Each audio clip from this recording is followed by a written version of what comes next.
In Rainbow Six Siege, small tactical choices always lead to big consequences. Every round is a new lesson in what you could have done better, with your mistakes acting as a stern teacher. One friendly remaining. Taking these lessons to heart and adjusting your team's strategy accordingly keeps each match feeling fresh and exciting. The thrill of seeing your plan finally succeed is what makes Siege not only a compelling shooter, but one of the best examples of teamwork, tactics, and crack shooting out there. Last operator standing.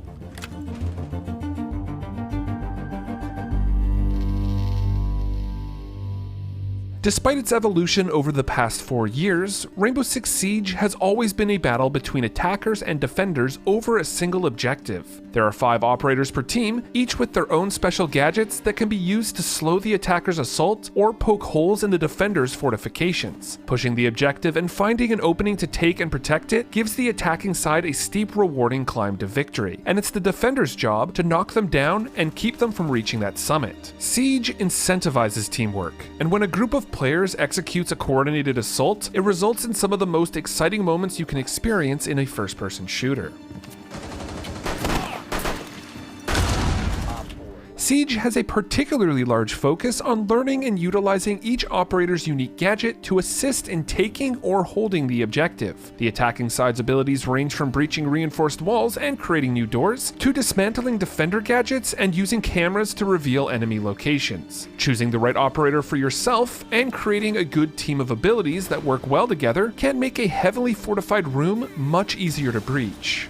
On the defending side, operator gadgets consist largely of tools that slow the attacker's pursuit or prevent it altogether. Mute signal disruptors disable the use of any electronic gadgets within their range, while a well-placed welcome mat from Frost can trap an unsuspecting attacker, serving them up for a free kill shot. The gadgets are what make Siege's combat distinct from other shooters, and while you'll likely get into at least one firefight per round, using your gadget effectively to slow the enemy can be just as rewarding as nailing that clutch headshot.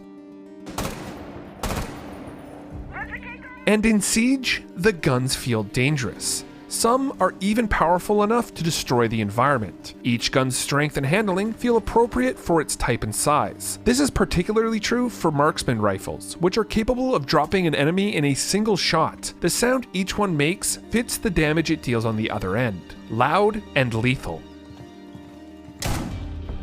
There are multiple ways for both teams to pressure each other, and those who aren't ready for it will be upended and eliminated. The attackers could be moving toward the objective cautiously, while the defenders plan to rush them, catch them off guard, and force them to slip out of their slower, more comfortable pace. The regular shift between slow and steady and heart-pounding immediacy is exhilarating, especially when just a few seconds can change the entire momentum of a match. The slower moments require a calm hand. Taking your time and waiting for the right moment can be nerve-wracking, but patience and proper execution with your teammates makes for exceptionally satisfying gunplay and teamwork, as you take out your opponents one by one and pull out a victory. Swapping mags.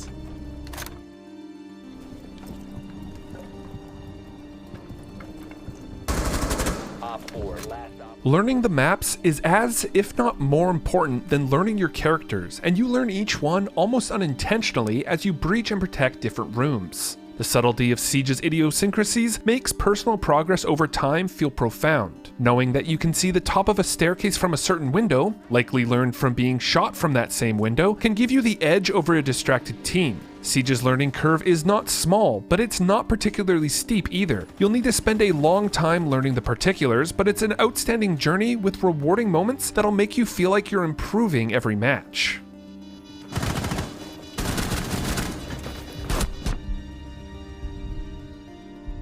One op 4 remaining.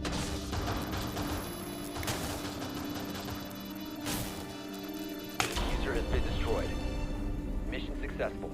Over the past 4 years, Ubisoft has improved Siege from something that had a great base to start with into one of the best multiplayer experiences around. Each new season has brought new reasons to keep playing without it ever feeling stale. The introduction of new operators obviously brings new abilities to use or contend with, but it often changes how previous operators are viewed and approached as well. Of course, Siege has had its fair share of missteps, but the game we have today has ironed out many of them. Ubisoft has proven itself receptive and expeditious when it comes to dealing with the game's issues. Some operators have received buffs, while stronger, highly picked operators have seen the exact opposite. It can be frustrating when your favorite operator gets nerfed, but a lot of these changes have made overpowered characters fall in line without completely diminishing the satisfaction of playing them. Several maps have also received updates, from slight changes to complete overhauls. Nearly all of Siege's maps are excellent, except for that damn favela, and these reworks have only improved their layouts. Seeing your favorite operator lose a specific attachment or secondary gadget can be disheartening at first, but their removal grants new opportunities to learn and grow as a player. Likewise, losing the hallways of a map you fell in love with can hurt, but it doesn't take long to warm up to the changes. Some of the reworked maps are now among Siege's best.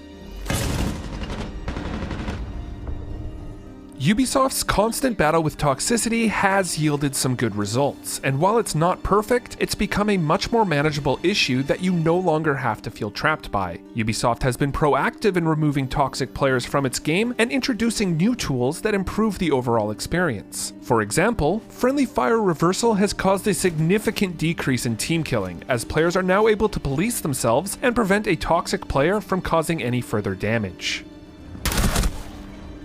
Of course, you can't have a multiplayer game in 2020 without an in-game shop, and Siege has a big one. Most headgear, uniforms, skins, and operators can be purchased with the free in-game currency. There are also some items that require the use of real money, such as the annual operator pass and elite uniforms. The cosmetics are beautifully designed, sometimes changing the entire motif of a specific operator. However, they're not always handled in a way that feels fair. Limited time cosmetics and the recently implemented battle passes can encourage you to play or pay more than you initially wanted or intended to. These microtransactions don't affect the gameplay or your enjoyment of it, as Siege is fulfilling enough on its own, but it's still an unneeded carrot on a stick that comes off more obnoxious than rewarding.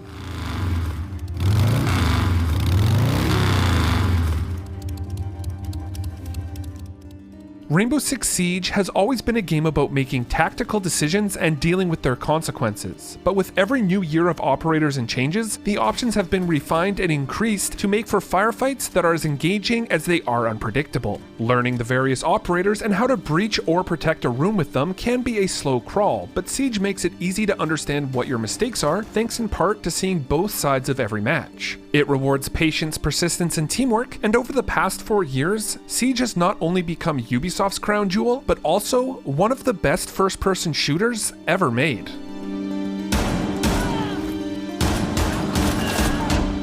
One op 4 remaining.